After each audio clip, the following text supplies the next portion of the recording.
1.5 kilo के लोरी रात हाथ से हमारा छूट गले। सैया जी के अगला दांत सुन गे सखी टूट गले। 1.5 किलो के लोरी रात हाथ से हमारा छूट गले। सैया जी के अगला दांत सुन गे सखी टूट गले। खैबो न कल कई रात में सैया जाके वहीना सूत गले। लेबो न कल कई रात में सैया जाके वहीना सूत गले। लेबो न कल कई रात में सैया जाके वहीना सूत गले।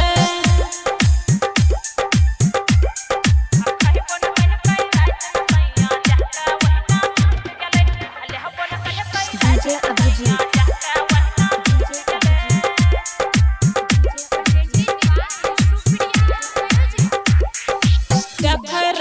फिल्म सैया प्रिया ऊपर बैठ के किसी मसाला लोरी लाके रहिए हम हट के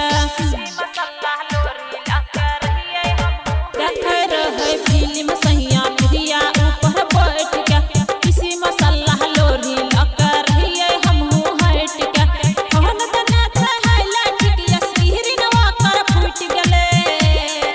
खैबो न कल कई रात में सैया जाके वहीना सूत गेले। लेबो न कल कई रात में सैया जाके वहीना सूत गेले।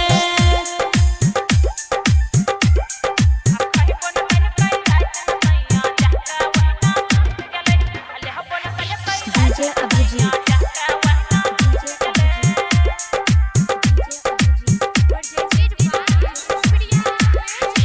आज तक एहन कोई न पैदा भेलै धरती पर रह के सुरक्षित हंस के मेहरारू के गलती पर।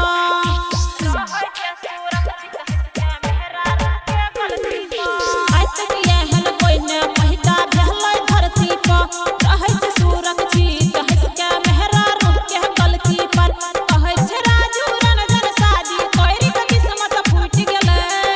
खैबो न कल कई रात में सैया जाके